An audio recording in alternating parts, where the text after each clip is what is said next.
Welcome to Crystal Clear Moments. Hi there, I'm Crystal Blackwell, your host, executive coach, speaker, and your biggest cheerleader on this journey of transformation.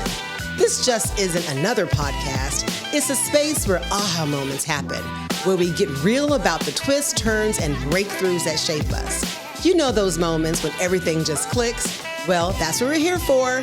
Every episode, we dive into powerful conversations with inspiring leaders, change makers, and everyday warriors. We have faced challenges, embraced growth, and found clarity in chaos. We'll laugh, we'll learn, and we'll learn to leave every conversation a little wiser and a lot more empowered. So if you're ready for an eye-opening, inside, bold conversation and some serious motivation, you're in the right place. Let's get clear, let's get inspired, and let's make every moment count. This is Crystal Clear Moments, where one breakthrough can change everything. Let's dive in. Hello and welcome back to Crystal Clear Moments. So Crystal Clear Moments look a little different. I'm zooming in on my next guest. This is the first time that I have Zoomed with this particular guest, but I was so anxious and excited to have her on. Yes, it's a her. Yes, a rock star.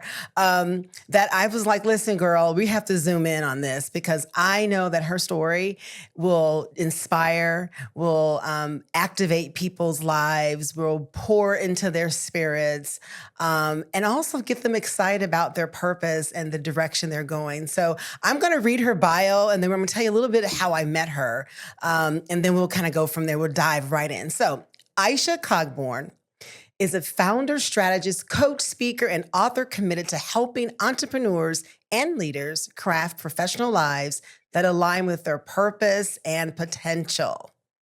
The day after she was laid off during the Great Recession of 2009, Isha launched Epiphany Institute to create transformational development experiences through coaching, training, and authentic community.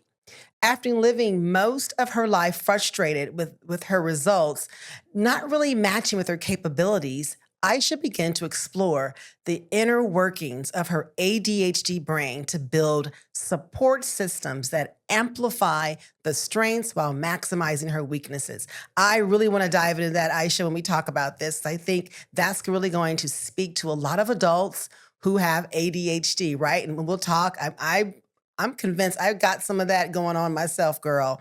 This led to the creation of the Empowered Entrepreneur Collectives, a high-touch professional development community designed to equip neurodiverse, underrepresented, and founders juggling complex life responsibilities to address internal and external barriers to success.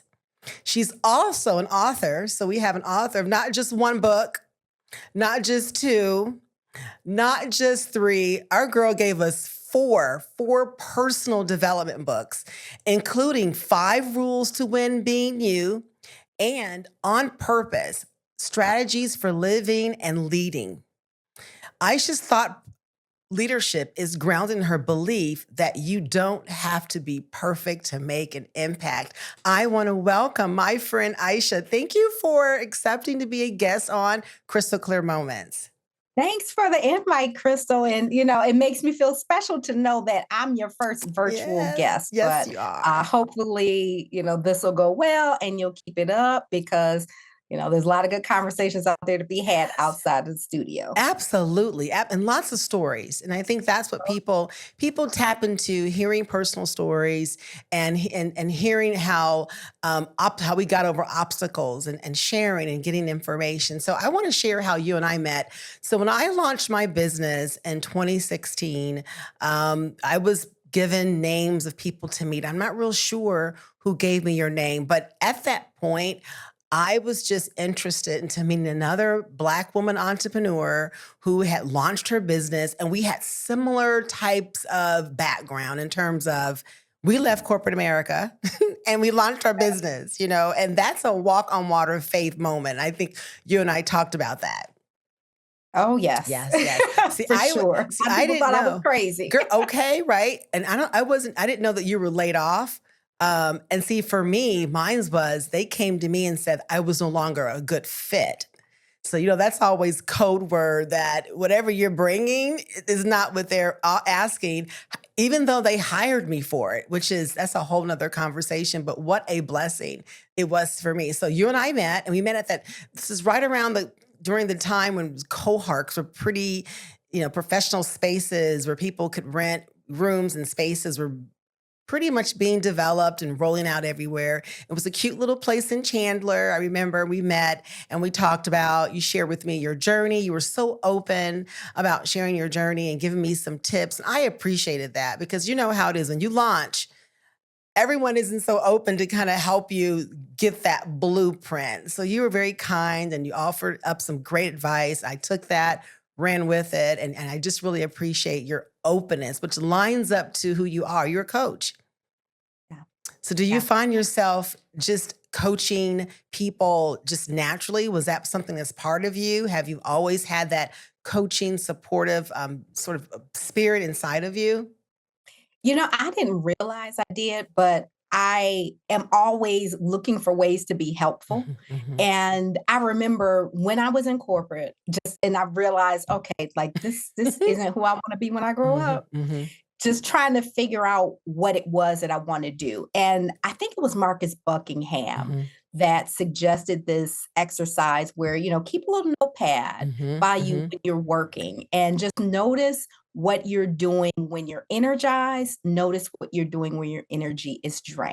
mhm, And one of the things that I noticed is I was energized when people were coming into my office and asking mhm, for my advice. mhm, And then I started to realize how often it was happening. mhm, And it wasn't even related to work all the time. I mhm. mean, and then I started to notice it was happening in the grocery store. I'd be Mhm. in line and somebody Mm-mm. would tell me, I don't know why I'm telling you this, but Mhm, and proceed to tell me their life mhm, story and mhm, deepest, darkest secrets. And then I started to realize, okay, there's something here. mhm, mhm. And I enjoyed it, and it seemed like I was good at it because then people started paying me for it. Okay, So, there you go. I knew that that was a part of the way that I was gonna serve people. Right. So when you're working in corporate and you're seeing this gift that you have, and someone helped you identify it. Mhm. And it felt good, because usually when you're in your purpose and your gift, it feels easy. Even though there's a different kind of work that goes there, it's still easy. Because Yeah. it's natural for you. You were serving people, and you said people were showing up, you know, asking for these tips. So then you get laid off. What was your And aha? Crystal, let me Mm, tell you this though. mhm, One of the things that was probably so shocking for me when I okay. was in corporate, like when I started and I was the employee communications manager for Mhm, a very large manufacturing site for a mm, very large global company. mhm, And, being communications, employee communications, we were often prepping leaders to mhm, go mhm, in front of larger audiences. At one point, I had a TV show that I produced and hosted. And so I'm like this 24-year-old mhm, little black girl from, Metro Detroit mhm. down in Texas in good old boy territory, Mhm, coaching these, older white male leaders. mhm, And the level of trust that they had mhm, within mhm, me and mhm, the level of vulnerability that they mhm. had, because I was getting them often to do something that they didn't really wanna do. Right, Nobody wants to right. do a TV interview, on the news when Mhm, something's going bad, yeah, or to get in front of hundreds of employees and, be open to scrutiny or yeah. ask a tough question that you don't know how to answer. And they felt comfortable letting me know that they weren't comfortable. And I still look back at that some Yeah. days and it's like, okay, that was kind of a big deal. And I filed that away and it ended up coming back up later too. Mhm. What do you think that you did? Like, what was your approach to make them feel so comfortable? Because I can relate to that. It's a certain audiences that that's when your gift is Yeah. shining. Like Yeah. that it's almost out of order. It feels like how am I even impressing? How am I doing this? Right. So what was showing up for you that you could see that was consistently like to build that trust, to make them so that you were approachable? What was going on? For me, people are people. Mm-hmm. And sometimes we put people on this pedestal Mm-hmm. because of their job title or because they're the pastor of the church. Mm-hmm. And we Mm-hmm. have these expectations that they're going to be better than everybody else Mm-hmm. at everything, Mm-hmm. but they're still people. Still people, And then right? sometimes, there are people that are cleaning our bathrooms or Mm-hmm. doing the things that, maybe we don't notice those folks Mm-hmm. and we write them off. But Mm-hmm. people are people. Mm-hmm. And so one of the things that I've just, it's not like I've tried to do it. It's Mm-hmm. just, I think maybe a part of the way my parents raised me Yeah. is just always treating people like people. And so I don't care if you're the CEO of the company. I'm going to treat you like the janitor. Mm-hmm. I'm Mm-hmm. not going to expect that you should know how to do this. I'm Mm-hmm. going to help you. I'll hold your hand. I'll, make you feel comfortable the same way I would if it was, somebody straight out of college and it was their first day. Mm-hmm. And I think them not feeling like they had to live up to those expectations that they didn't know if they were capable of Mm-hmm. meeting, like me not expecting that of them, I think that's what made them feel safe. Mm-hmm. And it was Yeah. okay if you Yeah. messed up, I'm Right. gonna help you get there. Yeah. And it's funny you saying that because just yesterday I was at this meeting and we were meeting with someone who was at a national level.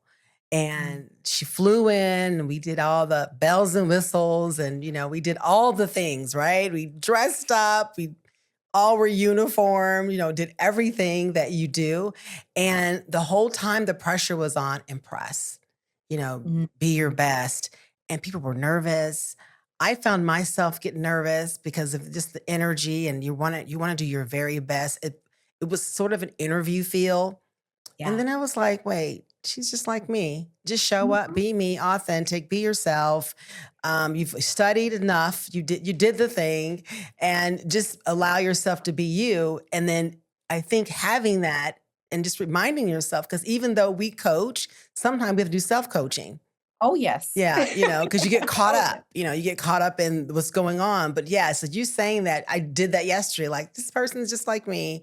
Let it go. Yes. Told a couple people around me, like, guys, we got this. This is, you know, of course, respect who they are, but I respect everyone and honor the gifts they bring and just have a good time. And of course, it worked out beautifully. But yeah, I think that's easy for people like us, but people do struggle with titles. People do struggle with hierarchy. And we're still in corporate's very hierarchy driven. And it's still rigid. CEO walks around, people usually get stiff. But I'm finding the younger generation, they don't really look at hierarchy the way that the older generation. So I'm giving them some dap on that. They're like, people are people, right? People are Yep. people. Yes, So yes. let's talk about you when you launched Epiphany Institute.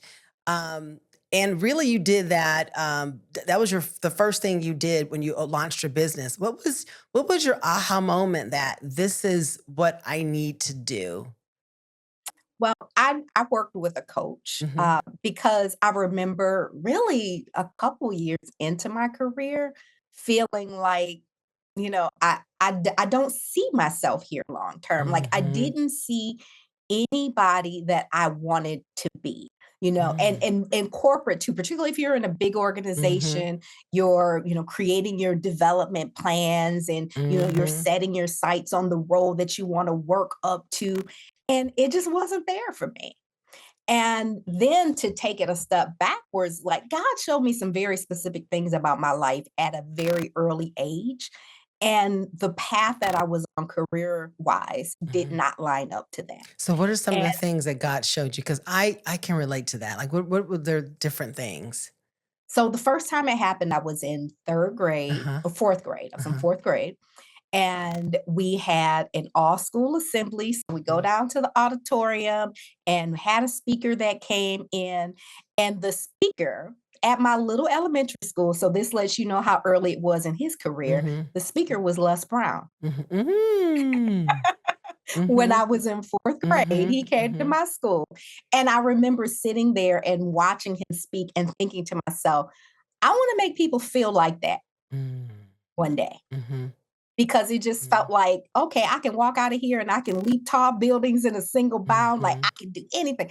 And I want to make people Mhm. feel like that. And then I went to lunch and I didn't think anything about it Mhm. anymore. Like it was gone, And the gift for speaking did come up. I mean, it was obviously something that was there and people gave me opportunities to do it. But I didn't think back to that particular moment for years. Mhm. Mhm. And then when I was in 10th grade, I remember sitting in class and it was almost like an open vision. And Mhm. I saw that and I didn't have the words to describe it then, but I do have the words now, particularly with what the world looks like now. But Mhm. what I Mhm. saw was that I was supposed to build platforms that were going to give other people an opportunity to share their gifts and Mhm. to have a bigger impact. Mhm. And to me, and I saw myself, on TV and on stages. And so I thought, okay, TV, I'll go into broadcast journalism. Mhm. I'll go be a news anchor, and then that'll give me a platform. Because I mean, this is back in the 80s. That Right, was the right. only That was it. thing that Yeah. existed back then, Options, or yeah. early So 90s, I guess it was. And so went down that route and then realized news is depressing and I don't want to do this. And Mhm. then I forgot, so it's like Mhm. it's like he would show me something and then I forget. You show me, I forget. And just over time and coaching definitely helped with that process. I started to bring those puzzle pieces back together Mhm. and they started to make sense in the context of where I was at that point in my life and what I then knew about what I was supposed to do and even down to the technology tools that Mhm. existed at that Mhm. point. Mhm. Like if we look at where we are right now, we didn't have to go knocking on the local TV station, radio station's door to ask permission to have this conversation. Mhm. At the time when I saw that, that was the reality that existed. Right, And right, right. so, we often have to go back and revisit some of the things that we saw that didn't make sense or seem too hard because maybe the world has changed a little Yeah. bit Yeah. and you've got some tools or some knowledge or some opportunities to do what you couldn't do when you first saw that. Yeah. I gonna go back to that Les Brown, that interaction as a small child. Um, I had one somewhat similar around third, fourth grade myself, but it's impactful.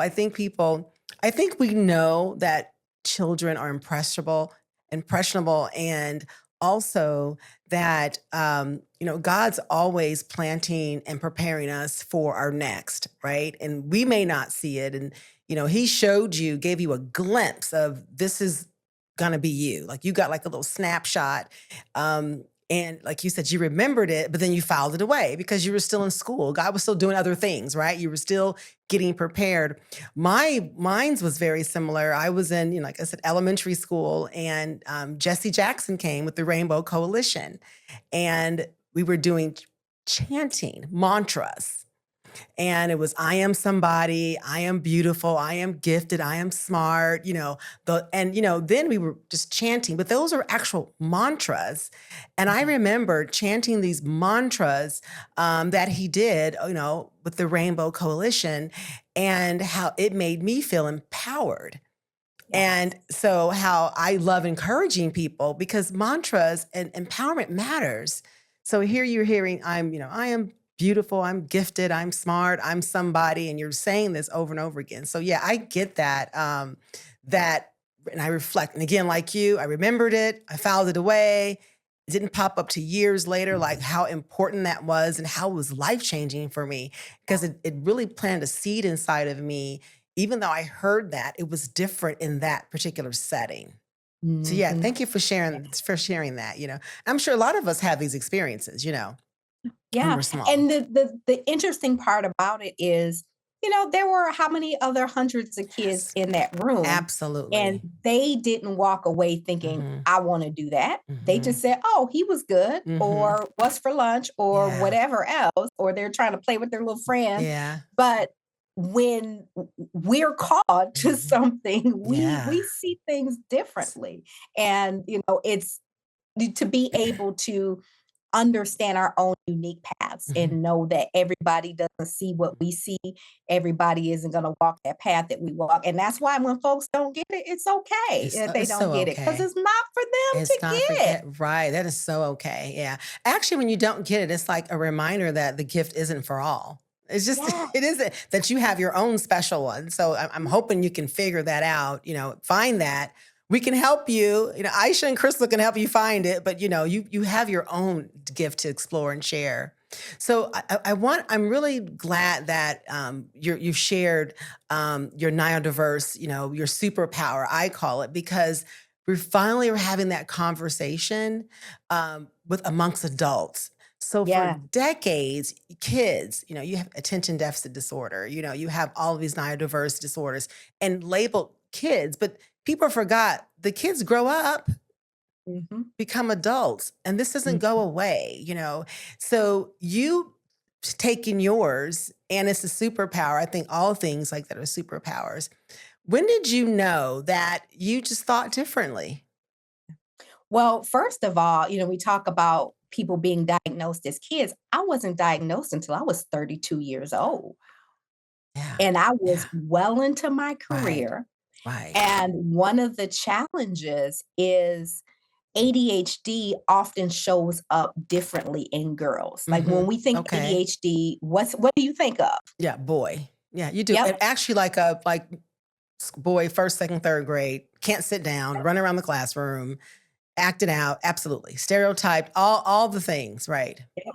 And that typically isn't the way it shows up in Right. girls, even in Okay. young girls. It Okay. typically shows up as inattentiveness. Okay. And so we might be sitting there just as still and just as quiet, but our brain is running all around the room and Mhm. and doing 20 different things. And it's like having 20 different tabs open on your computer Mm. and you're just bouncing back from thing to thing to thing to thing and you never get anything done. Like Mhm. that was my Mm. life, that was my existence for as long as I can remember. But I was smart, Mhm. but in struggle in school. I was in the gifted and talented Mhm. programs. And so nobody ever thought anything was wrong with me. Did But you feel I it knew though? it. Yeah. Yeah. You felt Like that. Crystal, I was so frustrated with Yeah. myself all the time Oh, because wow. I would miss deadlines. Like, I Mm. remember my senior year of high school missing scholarship deadlines. I remember working on papers and not being able to focus until the last minute. So it's not, we often talk about people procrastinating, but it isn't always that you're just making the decision, oh, I'm going to watch TV Mhm. or scroll social media instead of doing the work. The way that our brains are wired, like Mhm. you literally, and everybody's experience is different, but for me, I literally cannot focus sometimes Mhm. on a task until the pressure is there. Mm. Mm. And so it Mhm. was fine in corporate for the Mhm. most part because there was always They pressure, love that. Yeah. They always. I was hired for always that. on deadline. Yes. Yeah.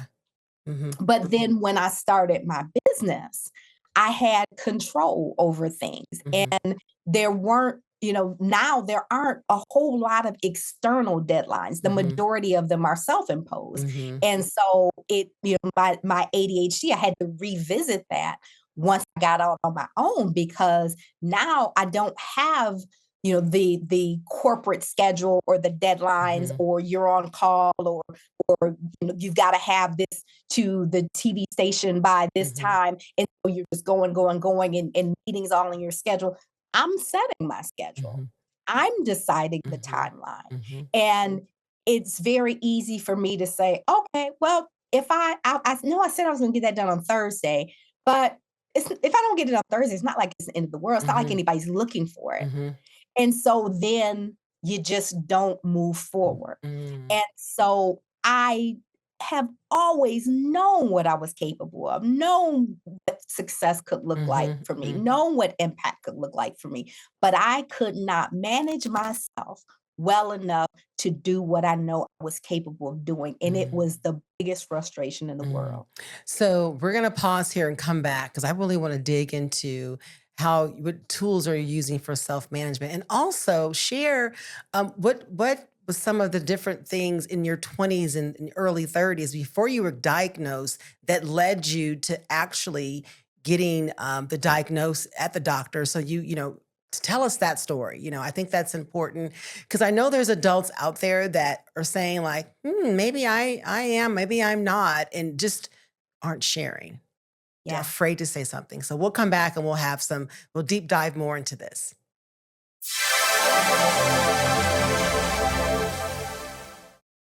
Okay, thank you. So we're back and we're going to talk more about attention deficit disorder for adults and how it shows up differently for women, and how Aisha, she knew something was, different as a child. It was super frustrating. But talk to us about your 20s and early 30s before you went and got diagnosed and what that did for you. So before I was diagnosed, it was just continued frustration and disappointment in myself. Not paying bills on time, not Yeah. because you don't have the money, but just because you forget. And that was before everything was on auto pay. Now I have everything on Girl, auto pay. right? But this Everything is on auto when you still pay. had to, when you had to write Write a the check and check. stick it in the Yes, mail. yes. Oh Lord, like it was a Yes. struggle. And So my in husband, he college, won't it buy it if I was tell him that I have attention deficit disorder. Oops, that would have worked back in I was writing checks. And now auto my pay is fault. life-saving. Right. Yes, I get it. I'm sorry. Go right ahead. We don't care about your ADHD. Your They don't power care is about off. that. Right. But and in college, one of the things I think that helped me in college, because here was a challenge too. Again, when you accomplish things, Yes. like Yes. so when I tell somebody I have ADHD, they're like, well, there's no way you have ADHD because you graduated from college with a kid. Like I had my son my Yes. freshman year of college. And see, that's another thing is with neurodiverse, people think that you're not intelligent. And Right. oftentimes it has nothing to do with that at all. Again, another stereotype that's placed on especially attention deficit disorder. Like you don't have enough attention to study. And that's actually has nothing to do with that. So yeah, go ahead. But one of the things that, interestingly enough, probably allowed me to do better in college was that I had a child. And so I didn't have all day to study. It was, I'm going to class, I'm going to work, I got to pick Deanna up by 6 o'clock, I got to come home, I got to cook dinner. I have this tiny, tiny window to get stuff done and then watch, rinse, repeat tomorrow. Where my peers, they get out of class, you got all day to Yes, to luxuriate play. and figure out if you're going to do it or not. Mhm. If that had been the case, I probably would have struggled more. But because there was more structure built into my day as a parent and having to work through college, I was, I was on it a little more. And same thing when I was in corporate. If the pace was fast, I was good. If it was some long project where it was like, you're kind of just self-guiding yourself through this and get to it when you get to it, that's a struggle. And I think that was one of the reasons that I did really well in news. I was a broadcast journalism major. TV, news is journalism period is very fast paced. And you get that immediate reward. You're preparing for that newscast, you're going out, you're reporting on those stories, you're writing whatever. That camera is going to roll at 5 o'clock, whether you're ready or not. Right. And then And at that 6 pressure o'clock, feels you're good. done. And that pressure, you're at your best. It feels good. You can take that pressure. Yeah. So I know that that's an environment that I thrive in. So fast forward to when I knew, like, okay, I got to figure this out because something is seriously wrong.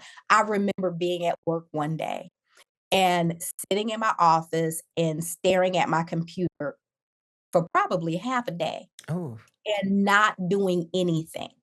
And it was, and at that point, I remember thinking to myself, if I don't figure this out, I'm going to get fired. And at that point, it wasn't that I was making tremendous mistakes or anything Right. because I could normally come back and get stuff done. If I had to stay up for 3 days and catch up and get stuff done, I get stuff done. Mm-hmm. So people never knew necessarily that I was struggling Mm-hmm. the way that I was struggling because I Mm-hmm. always pulled it off. Mm-hmm. And my 60% looked like most people's 100 Mm-hmm. or Mm-hmm. 120. Mm-hmm. So I always got by. But But you at always that point, knew you weren't giving your full. I Like always knew that. And it was you so always knew, yeah. frustrating. So like the 60% you knew was good and in some cases great. And you knew that, but you also knew that I didn't really give it my all. Like Yeah. there's a whole part of me. I just kind of I skate on this one, because you could. Yeah.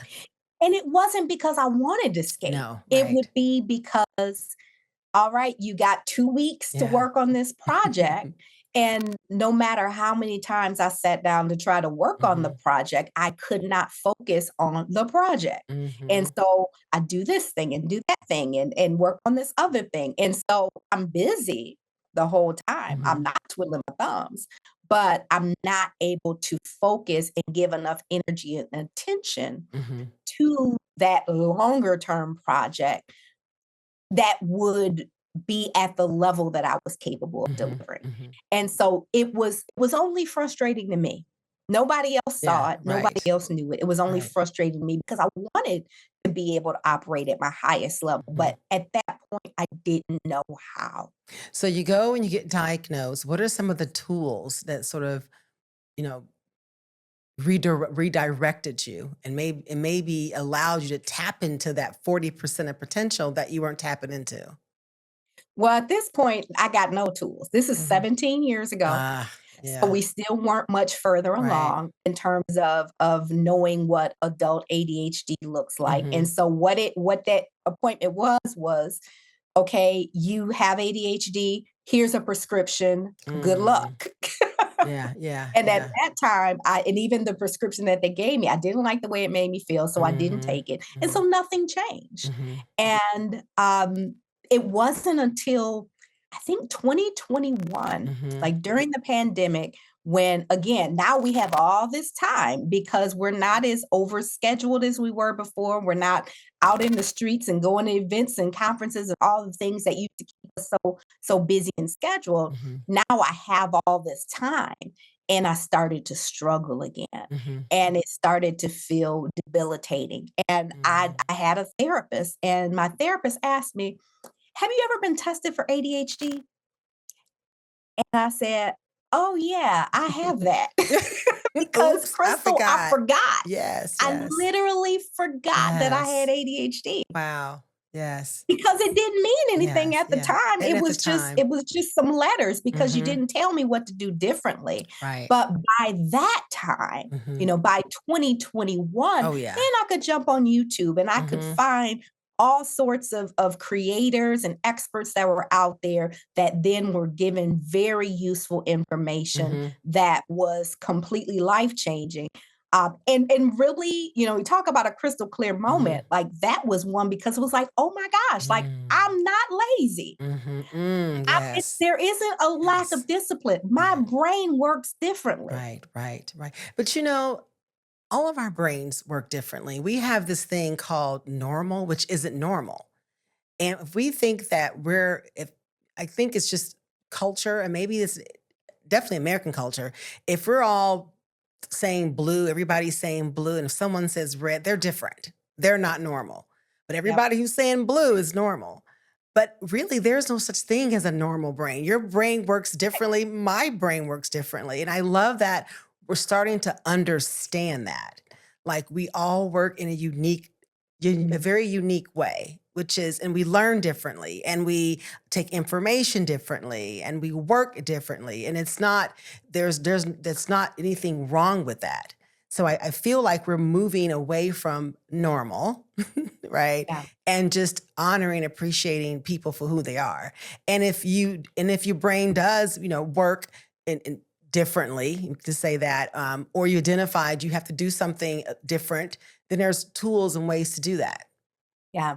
Yeah. And you're exactly right, Crystal. It's not, all of our brains work differently, but the challenges, and particularly here in America, Mm-hmm. our systems are set up Yes. for people that Right. operate One one way. way. Absolutely. Yeah. And So I whether think it's about school, whether it's the right workplace. everywhere. Yes, you're right. Right. Just like the left hand people and the right hand people. The whole Yeah. world is right handed, but when you're a lefty, you struggle. So my son's a lefty, and I see him struggling just doing little things. I mean, he's doing his thing, but I can look and go, oh, that's unique, but that's the way he does it. He holds his pencil differently. But that's not different. That's just the way he does it. Yeah. And I wouldn't allow the schools to like discipline that and change that. No, he could be himself. He's left-handed. Let him be left-handed. Same with the way our brains work. So I'm really glad that you're open to sharing that, because I believe a lot of people have some levels of it and really haven't really reached their full potential because they haven't figured out a way how to manage themselves. It's like just understanding and self-managing. Like you said, you being an entrepreneur, being control of your schedule helps you because Yep. you know how you think, how to get things done, what deadlines do for you. And like no one would ever know that. Yeah. Corporate Yeah. setting. And I'll tell you, entrepreneurs are 500 Mhm. times more likely to have ADHD I believe that. than the general population because of that reason. Yes. If we find that we're struggling to function in this world that is set up for people that operate one way, Mhm. we're trying to figure out what the alternative is. Absolutely. And so we go do our own thing. Oh yeah. And that's actually was one of my strengths, probably yours too in corporate, that I always found alternative solutions. Yep. It was always, I could just see that all of my reviews, always alternative solutions. I love solving the big problem. I like the pressure, all the pressure that you get, when I got bored, I'd probably think of a new policy to write, or I just kind of thought of stuff. And if I got too bored, I went to another company. Yep. Because you're no longer fun and challenging. I've solved your problems. I did that thing. I'm ready to go somewhere else. So I could definitely believe that. Like I said, I know I've got some of it. I would definitely own that part of me, and I respect it. I think it's again a superpower. All Yep. things we have the superpower. Yep. And one of the things that I know about you that you've done is you've put very good people around you. So Thank you. you have, I mean, even down to this podcast, Mhm, you're in the studio and you have a producer mhm, there. And so they have systems and structures and things that are going to make sure that your show happens mhm, regularly and, mhm, and it's out there when it's supposed to be. And so one of the things for folks that are neurodiverse and particularly those with mhm, ADHD, and I'm no expert. I'm just speaking from lived experience and from just the learning that I've taken in personally, is to identify where those gaps are mhm, and being able to put systems, structures, or people in mhm. place that are going to close those gaps. Right. There's just certain things we're just not going to be good at. Mm-mm. Right. And you can beat yourself over the head for the next 20 years, like I did, trying to make yourself good at it. Right. And you're doing it at the expense of the things that you're great at. Mhm, mhm. Good. And Thank you. that's not serving the Yeah, world. yeah, I agree. I completely agree with that. And just even like you said, the whole podcast thing, there is no way, Aisha, there is no way in the world I would be able to produce this on my own, like all by myself. So I know if I'm going to do it, I got to do it right. I'm not going to try this myself. And so many people do. And I'm just amazed they're able to do it and run a business or work for a corporation because it's a lot. But it's not for me. I'm good. Like, so I know my limitations. But the thing is, too, you're always learning too. Like you Yes. step into something, go, this is too deep, or wait, I got this. So I think I stay open to step in deep waters. And then if I Yeah. can't quite swim, I'm okay getting a life raft. I Yes, have no yes. I mean, problem with that. and the ADHD brain, we're risk takers. Mhm, mhm. And Oh gosh, so that yes. does naturally wire us for Mhm, entrepreneurial mhm, success because they are, just as people did with you and they did with me and did for I'm sure everybody else who's mhm, listening who started a mhm. business, folks think you are crazy, Yes, especially yes. if you're walking away from a good Mhm. paying Oh, job yeah. to do something that's uncertain. Yes. But if we believe in it, we see the Mhm. vision, we believe we can be good at it, we're going to take that step out there and do things that other Mm. people won't do. And we're often a lot more resilient too, because we've had to figure out ways around struggle Yes. our whole lives. And Right. so you're used to figuring it out and Yes. working through We it like and, to. and can do it longer than other folks Mhm. will. That's so very, very true.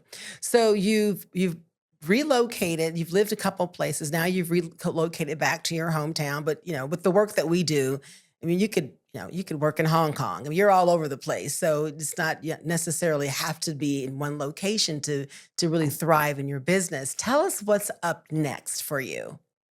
One of the things that I'm really excited about, although, being and since I started my business in 2009, I was always location independent because at the Mhm. time I was living in Michigan, Mhm. my son had moved to Arizona, and I was back and forth. And so I had to make this business work from Mhm. wherever I was at. And I'll tell you, there were times when I would be out in Phoenix doing a coaching call in a closet, Mhm. Oh my God, because I can that relate to was the some only crazy quiet, places. peaceful place that I Mhm. had in the environment to do it, but I was able to do it. Mhm. But one of the things that I am focusing on Mhm. is bringing people together again and building community where we're looking at each other Mm. face to face. And I Mhm. think it's going to become even more critical right now in this age of AI, Mhm. where, we're getting to the point where we don't know what to trust anymore. Mhm. If I see a video, I don't know if it's a deep fake. Mhm. I was watching Mhm. some video the other day, and it was Simon Sinek, and he was Mhm. talking about some stuff about how you don't need friends and this, that, and the other. And I'm like, this is some garbage. And then Oh, I looked at it, I'm like, oh, this it is a wasn't deep even fake. real. Yeah. It wasn't It's even him. yeah. Yeah, it's so much And of that. so that's the world that we Yeah. are in, and it's going to get progressively worse. And so as people are going to have to be more discerning, Mhm. we're going to be longing for those personal connections Mhm. again. I And then agree. even just as stuff gets crazy in the world, we need community, we need to be around each other, we need to lift each other up more. And so as I've gotten involved in, particularly the local entrepreneurial community here in Metro Detroit, Good. one of the things that we're getting ready to launch is the Empowered Entrepreneurs Collective. Ah, very nice. Yes, and it's really all right, let's put all the stuff in place that I wish I had when I Yes. first started my business Yes. and that I still need today. Mhm. Mhm. And so it is, having the education, not just around how do you build a good business plan, but how do you structure your day that's going to Mhm. be most effective for you? Mhm. And again, knowing that 30% of entrepreneurs probably have ADHD. Those are probably things that a lot of Mhm. Mhm. founders are struggling Yeah. with. Yeah. And so being able to really structure the education around the way that we operate, the Mhm. way that we think, those of us who are in business who are older, we often have more responsibilities, whether it's, we're taking care of kids or we're taking care of Mhm. parents, Mhm. because now Mm. I'm in the stage where, Right. we're taking care of Take care parents of now. parents, And right. so that is means that my life looks very different Mhm. than it did as an empty nester. Our financial responsibilities are different. Mhm. I gotta think about retirement Mhm. now, and Mhm. how do I make sure I'm not a financial burden on my son Mhm. versus when I was 22 years old, that's the last thing you're thinking about. Absolutely. You can just Yeah. eat some ramen noodles and call it a day. Right. Right. And yes, it's just Yes. whatever, Yes. couch Yeah. surf, whatever. We can make this thing happen. And so, what does that experience look like as an entrepreneur where we are at this stage of life Right. and dealing with whatever internal challenges that we may be dealing with. And that includes even sometimes, a lack of self-confidence, Mhm. maybe, baggage that we've been carrying around that somebody put on us when we were a kid, and Mhm. we're still carrying that stuff. Mhm. Or that fear of failure, that fear of success, whatever Mhm. that is. But being able to really build up the founder, the entrepreneur, so that we're strong enough to build the successful, sustainable businesses. I love that you're investing in entrepreneurs because every year I'm always looking for self-development. That's part of my Yeah. business plan. And it looks different every year. Sometimes it's a conference, sometimes it's just a lot of online, sometimes certifications. It's different things. And it's always gaps. Like what am I missing? And sometimes I may not know. I may ask people, like, where do you see my blind spots? And then Yeah.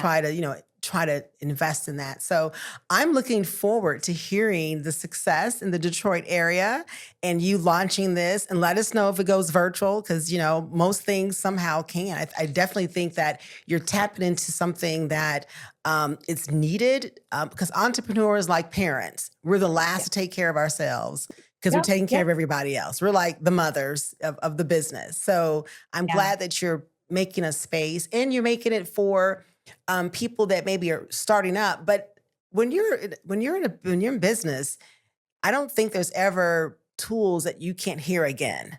Right. Yeah, Because and it's not even for, and it's funny because I had a very similar community called Mhm, Startup Life Support for 7 years, and we started out. We were there in the Phoenix area. mhm, We met mhm, face to face because again, I wanted to bring people together. COVID happened. We went mhm, virtual, mhm. but a couple things that happened in there. Number one, I always knew that that name startup didn't really represent who we were and who we So served true. So because true. me myself, Right. I've been in business for 16 You're not a years. startup. That's the community I still Mhm, needed. mhm, And most of the people that were, I won't say most, but a lot of the people that were a part of our community had been in business for mhm, several years. mhm, And so really like the way we're defining it now is, folks that are solopreneurs mhm, or what is I'm seeing being called stage one businesses. So mhm, folks that have 1 to 9 employees mhm, mhm. because you're still very hands-on doing, You're wearing doing a a lot lot. of the Oh yeah, hats, you're even definitely. when you have employees and Absolutely. feeling a lot of the stress and the burden Yeah, right. personally too And most small when businesses you're play operating that there. small. That's Yeah. that's where a lot of the small business plan that 1 to 10 and under. You're right. Yep. Yeah, Yep. that's So good. that's who we're focusing on. And again, those that are, you know, looking, kind of challenged with life on top of the business, Mhm. or the way my brain works on top of Mhm, the business, mhm, or this baggage I need to mhm. shed to really be able to step into the fullness of what I know I'm capable of doing through this business. Because And that so baggage will that's show that's up. the community we're building. Yes, because that baggage will show up. Right? Listen. It will show up. You're like, where did this come from? And you definitely need to be able to process that because that's a roadblock. Yep. You can't go further until you really dive into, and it's Yep. different for everyone. It's just, It is. it will show up for most people. It's always Yep. something, some challenge. So as we wrap up, give someone who's listening, who's, in business and have been and feeling maybe a little frustrated that maybe it's not moving the way they want. And if you were to give them just a tip, maybe they feel like AI may do something or create something in their business. Maybe they don't feel like that they're at their highest potential. Like what you can say they could be encouraging. And also people, crystal clear moment, teams out there. This I'm sure she will definitely back me up on this. Whatever advice is transferable. So Yes. oftentimes, whatever we do in a corporate setting, we can do an entrepreneur setting. We can do an entrepreneur setting. We can do it in a corporate setting. And so Yep. you just may be a person in corporate who's frustrated that you're in this department that you're not moving up, or you're not getting the FaceTime that you need, or you feel stuck. So give us some golden nuggets as we start to wrap up today. Yeah. And that's a big distinction too, because yeah, I still work with people who are Hmm. in corporate Yeah. and every day and still go into companies and do work with individuals. The challenges that we face are universal. It's Hmm. just the structures are often different, whether you're working for somebody or you're running that business. But one thing I would say to someone that's particularly feeling stuck or stagnant right now, first of all, to go back and recenter on why the work is important to you. So if you started that business, what was it that you originally wanted to Mhm. do or wanted to Mhm. fix? Because sometimes as we get caught in the weeds of the day-to-day processes, we forget why we were building it in the Mm. first place. Mhm. So Mhm. reconnect with that. Figure out what you're missing, like where the struggles are and how to fix it, and get creative. Like if you're realizing, hey, I need to be able to hire some additional support. Mhm. Okay, do you know how much it costs? Mhm. Because we'll just stop and say, oh, I can't afford it. Well, how much does it cost? Right. I don't Right. know. Well, how do you know you How can't you can afford afford it? it. Right. Once you Right. know how much it costs, you can Mhm. figure out what you need to do Mhm. to be able to get the resources to make it happen. But if you just pump the brakes on, I Mhm. can't, well, then you're right. Right. And so Absolutely. figure out what you need, exactly what you need, Mhm.